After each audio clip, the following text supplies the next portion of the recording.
first speaker is Lubin, PhD student at Berkeley, and he will talk about programming by navigation. Thank you so much. Hello, everyone. I am very excited to be here today to talk to you about a project that I've been working on called Programming by Navigation. Much like structure editors prevent syntactic mistakes, programming by navigation will prevent semantic mistakes. And I want to tell you a little bit about how we achieve that in the rest of the talk. So I'll start from the observation that in traditional program synthesis, guarantees are going to operate on just one round of interaction. So maybe we give the synthesizer some kind of specification, and we'll get back an expression. And we can prove things about it like soundness, which is that that return program is going to satisfy the specification, or completeness, which is that a program is going to be returned when a satisfying solution to the specification exists. But what if we want to refine phi? Maybe because the expression that we got back is not exactly the one that we wanted. Well, we can give an updated specification to the synthesizer and maybe get a new expression, and that might be the one that we want. But what kinds of guarantees can we get on this interaction as a whole? Now, this is a much less explored question in the program synthesis literature, but a typical property that folks might prove is something like convergence, which is that the user will accept the synthesis output in a finite number of rounds. Now, of course, this is going to require some pretty heavy assumptions on what the user is doing. In particular, it can actually be quite hard to nail down exactly what the requirements that we're putting on the user is and the guarantees that we're going to be getting, but luckily for us, Peleg and colleagues recently published this paper on an abstraction-based interaction model for synthesis, where they give a very general language for talking about exactly what assumptions on user behavior we're requiring in order to get these kinds of convergence guarantees. And the point that I'd like to make with these slides is that it can be actually quite challenging to meet all of these user correctness requirements in practice as a user, and that convergence might not necessarily be the guarantee that we would want. And to make that a little bit more concrete, I'm going to give you 3 stories of what could go wrong. First, the user's refined specification could simply be unsatisfiable. Second, the synthesizer could render valid expressions inaccessible to the user. And lastly, the user could go down a rabbit hole of refining their specification over and over again, but never reaching the program that they would actually want. So instead of this convergence perspective, we're going to propose strong completeness and strong soundness. And this is the image that we like to use to describe these properties. The way that it works is that each of these white nodes is going to be an intermediate program, and each of the green stars is going to be a valid solution to the user's initial specification. Then we're going to have these arrows between the different nodes that are going to represent program transformations, things like edit actions in IDEs or tactics in a theorem prover. We'll start the interactive process from this center expression right here, and rather than requiring that the synthesizer is going to give us back an expression, we're going to require that it gives us back the set of steps that could lead to a valid solution, which I've highlighted in purple here.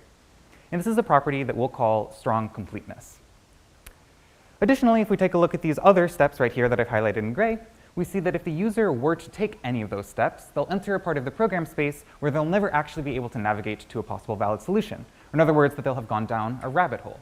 So in addition to these purple steps, we're going to require that the synthesizer does not show these gray steps to the user, which is a property that we'll call strong soundness. Then the user can select from any of these purple steps that we have right here, for example, sigma A, update the current working expression using that step, and repeat the process until they arrive at the valid solution that they want. So for the rest of the talk, I'd like to answer 2 questions, the first of which is what exactly are strong completeness and strong soundness? And secondly, how can we achieve strong completeness and strong soundness in a realistic program synthesis setting? So let's start with the first one. As I alluded to earlier, steps are going to be the building block for strong completeness and strong soundness. We'll start with an abstract notion of expressions as well as steps. And then we'll also need some sort of notion of validity on expressions. For example, satisfying input-output examples or a logical specification. Then we're going to assume that there's going to be a step relation, which we'll write sigma steps E1 to E2, also written as sigma applied to E1 is going to be equal to E2, as well as an induced binary relation E1 less than E2, where we simply drop the sigma label. And steps are going to be required to satisfy some mild conditions, such as being deterministic, but not super important for this talk, and the details are in the paper, so I'm going to gloss over it here. Then, step providers are going to take the place of synthesizers. In particular, we're going to have a step provider and a step decider, where the step provider is going to provide sets of steps to the step decider, which could be something like the user. And the step decider will choose among those steps, update the working expression with that step, and repeat the process as many times as is necessary to reach the valid solution. Formally, a step provider S is going to map expressions to step sets, and an S interaction is going to be a finite sequence of steps such that each step is going to be selected from the previously provided set of steps. And we'll also assume that our starting program, E0, is going to be a designated blank program, which could, for example, just be a program with a hole in it. OK, now we can finally begin to state the programming by navigation synthesis problem, which is going to define strong completeness and strong soundness. But to do so, we need one more auxiliary definition, which is that the completion of an expression is going to be the set of expressions, valid expressions, that are reachable from it. So for example, the completion of this expression in the center is going to be all 5 stars, whereas the one in the top right is just going to be stars 1 and 2. Now, a step set is going to cover an expression if it satisfies strong completeness and strong soundness. And these are the 2 most important definitions in the talk, so I'd really like to draw your attention to them. Strong completeness is going to be this property right here, which states that if a valid expression is reachable from the current working expression, then there needs to exist a step in the provided step set such that when taken, there's going to be, that valid expression is still going to be reachable from the resulting expression, with the possible exception of the current working expression itself. Strong soundness is going to be this property right here, which states that no matter what step you take, you're always going to have at least one valid expression that's going to be reachable from the resulting expression. Or in other words, that you're not going down a rabbit hole. Then we can say that a step provider S is going to solve the programming by navigation synthesis problem if S of E of n is going to cover E of n for all S interactions that are ending in E of n. So strong completeness and strong soundness are going to be properties of step providers in programming by navigation, and in particular that they must show all and only the valid next steps. That's the answer to our first question. Now let's talk about our second question, which is how we can actually achieve strong completeness and strong soundness in practice. So the domain that we're tackling in the paper is component-based synthesis with top-down steps. In particular, we're going to have types, functions, and validity conditions on these functions that specify semantically when they're going to be valid to apply. So types are going to be black boxes, as is typical in component-based synthesis, but we're also going to annotate them with what we call metadata values. And metadata values are going to be values of simple types like integers, strings, and booleans that can provide additional information about the type. So you can think of these as a very lightweight version of dependent types. To make these types a little bit more concrete, I'd like to give 2 examples from domains that we're really excited to apply programming by navigation to, namely biological data analysis as well as geospatial data analysis. The details of these domains don't matter for the rest of the talk, but it's more to just give you a flavor of the kinds of things that we can model with these types. So for example, for biological data analysis, R of 2 could be the type of an integer vector, where each entry is the number of times that a particular RNA transcript is going to appear in a tissue that's labeled sample number 2. In other words, the metadata value is going to be acting as a label for the underlying data. In geospatial data analysis, R of 90 could be something like the type of a geospatial raster image with a spatial resolution of 90 meters squared per pixel. So in other words, the metadata value is going to be describing the resolution of the underlying geospatial image. Functions could then look like this and be things like performing RNA-seq quality checks or downsampling the raster image. And validity conditions are going to specify when we can call these kinds of functions. So for example, in the case of the quality checks, we're going to require that the output label is going to be equal to the input label on the type. So a simple validity condition. And for downsampling the raster image, we're going to require that there's going to be more meters squared per pixel in the output of the downsampling than in the input of the downsampling. So it's going to be less precise. And here's one such library that we could build up out of many that you could possibly imagine. This is the library that I'm going to be working with for the rest of the talk. It's adapted from one of the benchmark examples that we have in the paper. The exact details of this library don't matter too much, but this is just the sort of flavor of the things that we're going to be working with. OK, so the last thing that we need is we need to define a notion of validity for this setting. And we're going to do that via a well-typing judgment for expressions. At a high level, expressions are either going to be function applications or holes. And function applications are going to be well-typed when the function's validity condition is met. Only ground terms are going to be well-typed because we can't tell whether or not these validity conditions are going to be hold if some of the arguments are going to hold if some of the arguments are holes. So this is the typing judgment that we're going to use for the validity condition, and we're going to return to it later in the talk, so I'd just like to highlight some of the most important parts of it. First, if we look at the conclusion, we can see that this is only going to be well-defined for function applications and not holes.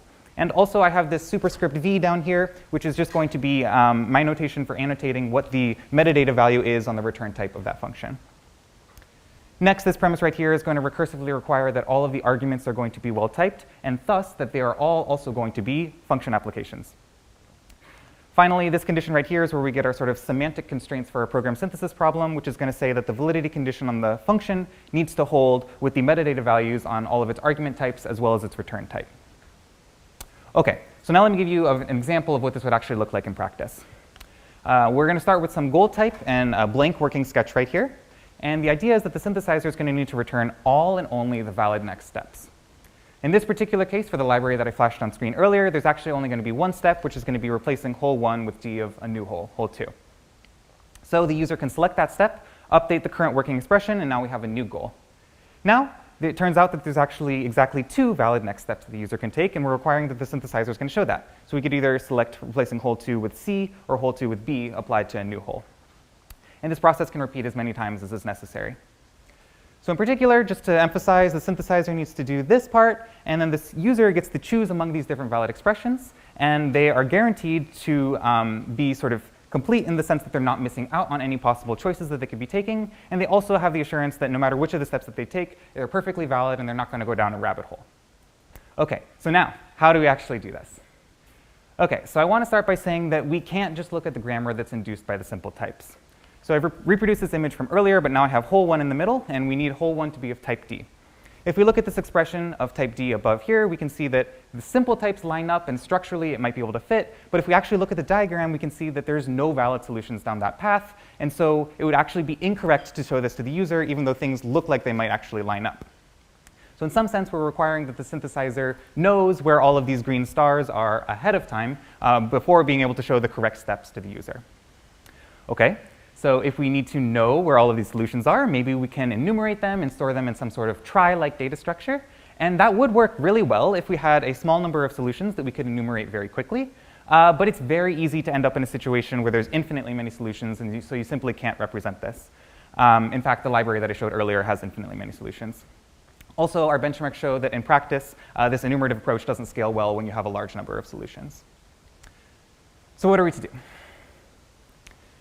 Well, what we really want to do is we want to extend this well-typing judgment to non-ground terms. In particular, if we look at this premise right here, it requires that all of the arguments are going to be well-typed function applications. But what we want to say is that either it's going to be a well-typed function application, or it's a hole, and there exists an expression that we can slot in there such that the rest of the premise holds. Unfortunately, that existential makes type checking very much not syntax directed, and we end up into this mess that I was talking about with the enumeration that we had earlier. But there's actually a key insight in this observation, which is that what we need is a type inhabitation oracle. Something that, when asked if a type is inhabited, is going to respond yes or no, as in classical logic, without needing to say what that inhabitant is, as you might see in something like constructive logic. So now, for the last technical trick of my talk, I'd like to talk about how we can actually implement one of these type inhabitation oracles. And the high-level idea is that we can use the Curry-Howard correspondence. So we're going to represent types as propositions that are going to be true if inhabited, and expressions as proofs. From this perspective, what the oracle needs to do is determine if a proposition is true or false, but crucially, we don't actually need to know a proof of the proposition, just its truth value. What that means is that we can use a proof engine that doesn't give proofs, something like Datalog. So to give you a very tiny example of the kinds of proof rules that we're going to be generating and dispatching to Datalog, we can take this function that I had from before that was the downsampling operation in the geospatial analysis, and we're going to compile it to this rule right here, where the premises are going to be drawn from the parameter types of the functions as well as its validity condition, and the conclusion is going to be drawn from the return type of the function. Then, critically, we can prove this key invariant right here, which states that for any function f, Datalog is going to prove that tau v holds with a derivation tree ending in rule f, if and only if there exist expressions, E1 through En, such that when f is applied to them, the resulting expression is going to be well-typed. And so this is exactly what we need, because now we can know that these expressions exist without actually finding what they are. Now, there's a lot of wrinkles in this overview. The paper irons them all out. In particular, we need to be able to handle sketches with multiple interdependent holes, and we need to know just a little bit more about what these witness expressions are without actually finding what they are. And so we're generating correspondingly much more complicated proof rules as well as key invariants. But this really illustrates the sort of key insight of what makes this all work. Okay, so strong completeness and strong soundness, how do we achieve them in practice? We can use a classical style inhabitation oracle, and we can leverage the Curry-Howard correspondence to implement it with Datalog. Now I'd like to wrap up. We implemented a programming navigation synthesizer in a tool that we call Honeybee, and we also implemented that enumerative baseline that I mentioned earlier, both a naive version that simply does raw enumeration, as well as a pruning version that actually prunes the search space as it goes, so it's a little bit more sophisticated. For benchmarks with finitely many solutions, Honeybee outperforms both of the baselines, but more interestingly, for benchmarks with infinitely many solutions, the two baselines can't even represent the possible solutions to the benchmark, whereas Honeybee has no problem whatsoever. We also did a scalability analysis and observed that the baselines suffer from this combinatorial explosion, whereas Honeybee does not. So that is programming by navigation. This is the image that I like to have in my head when I think about it, and I'd like to share some concluding thoughts with you all. First, strong completeness and strong soundness are very strong guarantees, and they're not going to be achievable in every domain. In fact, even in something like System F, type inhabitation is undecidable, and so the approach that I outlined in this talk provably cannot extend to that domain. Therefore, I think that there's always going to be room for new and exciting interactive program synthesis guarantees. But nonetheless, I do think that strong completeness and strong soundness can be a helpful North Star as we're designing these guarantees. Additionally, even if you're looking at a problem and it seems like it might be too messy and intractable to guarantee these kinds of strong completeness and strong soundness guarantees, you might be surprised. Bit of a story time, but for the past few years, I've been working really closely with wet lab biologists who are producing a lot of very interesting and complex data in the wet lab, but don't necessarily have the background to analyze it themselves. I invented strong, oh, and here's a picture of me in the wet lab learning a lot from them. So I invented strong completeness and strong soundness because I realized that these were the exact guarantees that we would need for a synthesizer to get them the programs that they needed. I wasn't sure whether we'd be able to deliver on these strong guarantees or not, but in the end, we sort of made it work. So I'd encourage you, if you are similarly dealing with a messy problem, to think that maybe strong completeness and strong soundness is actually something that you can achieve. The second point that I'd like to say is that classical style inhabitation oracles like Datalog are very, very powerful for synthesis if you can get away with it. So next time you're tasked with determining whether or not an existential is satisfiable, ask yourself whether you really need a witness for that existential or if you can get away with something like Datalog. Next, I'd just like to say that I'd love to collaborate with folks. I'm really excited by programming by navigation as well as adjacent topics. We've observed connections to structure editors, theorem provers, rewrite systems, eGraphs, and I'm excited by all of those and more. And also just taking a step back, Honeybee and many other programming languages tools are based on constraint systems, and I'm very interested in developing new programming language theory to make these systems more usable. With that, I'd like to thank my collaborator, Parker Ziegler, who, by the way, is giving a talk tomorrow at PLDI on direct manipulation programming systems, as well as my advisor, Sarah Chasins. And thank you all so much for listening. I'm more than happy to take any questions.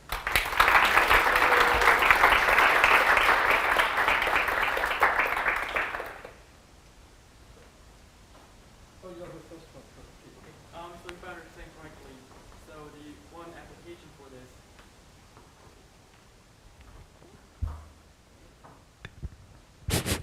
Can everybody hear me? Okay. So one application for this framework is what you presented is trying to find a term that is inhabited by the type, right?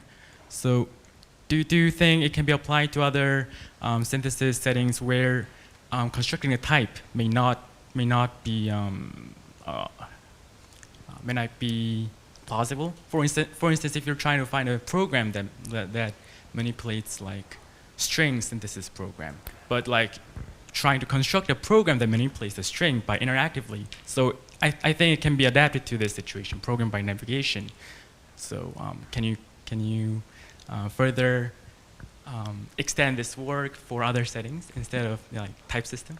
Yeah, absolutely. That is a fantastic point. So the sort of first half of the talk that I was talking about, where we have this image right here, and we're talking about this sort of program space, this completely works in an untyped setting.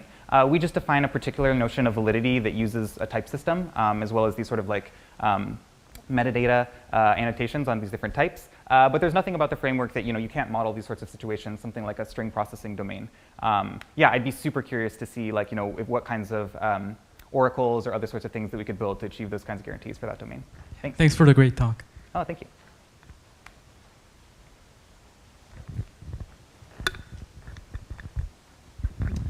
Thanks for an interesting talk.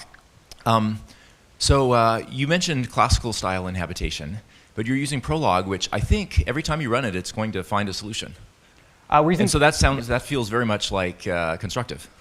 Yeah, we're using Datalog. Datalog, yes. Sorry, I say Prolog, but Datalog is the same. It searches to find a solution.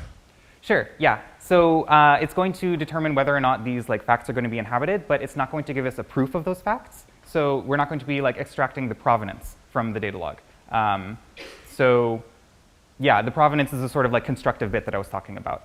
You could imagine also using something like an SMT solver, which you could use, I guess, to get a proof, but also just going to determine whether or not propositions are going to hold. Okay. So in principle, it's there, but you're not using it. You don't need to use it. The Datalog engines don't typically provide provenance by default because it slows things down a lot. Got it. Okay, thanks. Yeah. So a quick follow-up. When you don't have a star along a branch, Yes. then the Datalog might search forever. Yeah, so that's very interesting. So we're going to be working over restricted value domains where there's going to be finitely finite values that could slot into the different facts for Datalog. And so then in that situation, Datalog is actually guaranteed to terminate because there's only so many facts that you can have over them. So yeah, the sort of Datalog provability is also going to terminate. Got it. Thank you. Thanks. Those are great questions.